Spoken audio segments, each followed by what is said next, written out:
Hi everyone, I'm Darren Q and I'm the Dean of the Kroc School, and I want to welcome you to the webinar today. We're excited about our new program, the Community Scholars Fellowship, and we want you to apply.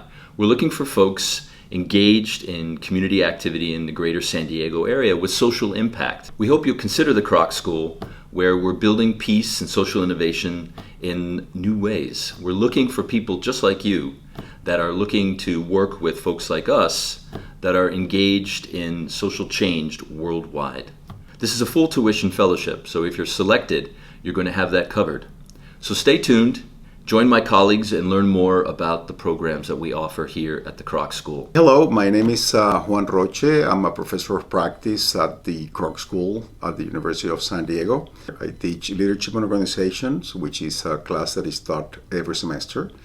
And then I also teach reimagining capitalism. I teach intercultural competency, social innovation, and I teach a class on finance for social enterprises and social marketing. Before I became an academic, I worked for over 35 years in the corporate world with multinational companies. During my years as a business executive, I learned that businesses are part of the problem that the world has, but that they can also be part of the solution. I understood that there are many business techniques and the business ingenuity in general that can be used to solve social problems.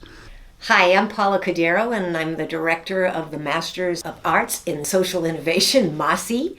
I've been here 5 years. A little bit about my background. I was a teacher, school principal. I was a dean here at USD in the School of Leadership for a long time, 17 years. Worked internationally in the social entrepreneurship space, and now I've been in the MASI program for the last 5 years. One of the things we talk about in the Kroc School is that there are two forms of peace. There's negative peace, which is the absence of war, and then there's positive peace. And with positive peace, you have to build strong institutions, strong organizations that bring the community together. One of the courses I teach, which is social entrepreneurship, we're working with primarily the business community, and this is the business for good community. Companies that really have a purpose that is to connect to the community and to have a social impact.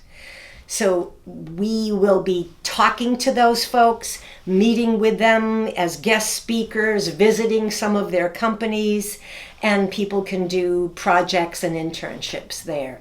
Those projects then can be tied to the work that you are doing in your organization. Coming to the University of San Diego, and in particular to the Kroc School of Peace Studies, provides the students with an advantage that no other institution in the U.S. can give. And the reason is that we are the only standalone peace school in the U.S. So the focus that we give in all the programs that we have in general, and in the courses that we offer the students in particular, have the lens of peace. And when you do that, you not only include the skills that are necessary to solve social problems, but you also bring a worldview that has a completely different perspective and is a lot more inclusive than what you can get in other institutions. And for San Diego in particular, which is a city that is in the border, that has all this complexity of trans-border issues, is even richer because we get all that experience in the ground. In the MA of Social Innovation, you're going to be able to get very important skills to transform many issues that we have in society. Let me begin with the course that I teach every semester, which is Leadership Studies. If you want to really transform things, you need to have the proper leadership. And one of the things that unfortunately we lack in general, not only in the US but across the world, is good leadership practices. And in our leadership class, we start by having the students do a very deep introspection on who they are, which is where leadership starts. And then we provide them tools to really put forward the change that are necessary. As a professional school, we provide the students with their practical skills. We emphasize system thinking, which is crucial to fully understand all the nuances of the problems that you are going to be facing.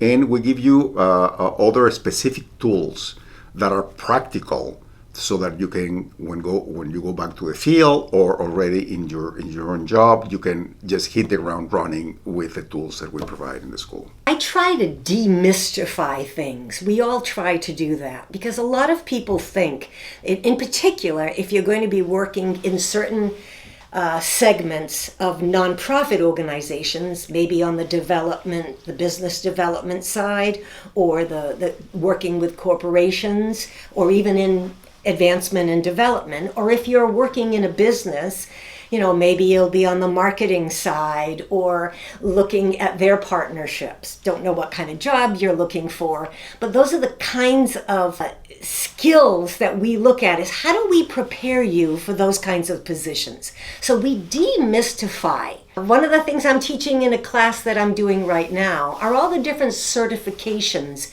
that businesses for good have.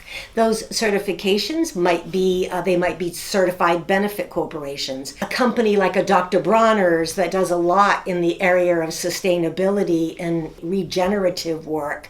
They look at bunny certification, which is there's no animal testing that's done on their products. And we look at what those certifications mean, so we demystify that for people, so you're learning some new knowledge and content.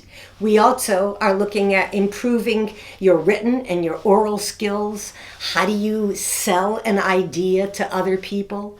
And of course, your critical thinking skills, required for all positions. But when you're really trying to have an impact on the community, how do you bring people together? How do you listen hard to people? How do you listen with humility? And at the same time, summarize the ideas that you have. So when we have a local practicum, we have international ones as well, but when we have the local practicum courses, we could be working with a nonprofit or a for-profit, and we do consulting projects for them. So part of my role as the professor is to identify the potential organizations we're going to work with. And I meet with them in advance and say, what are your needs? It's not what we want to do, it's what does this organization need? Last year we were working with a nonprofit and they said, we really want to improve our relationships with corporations.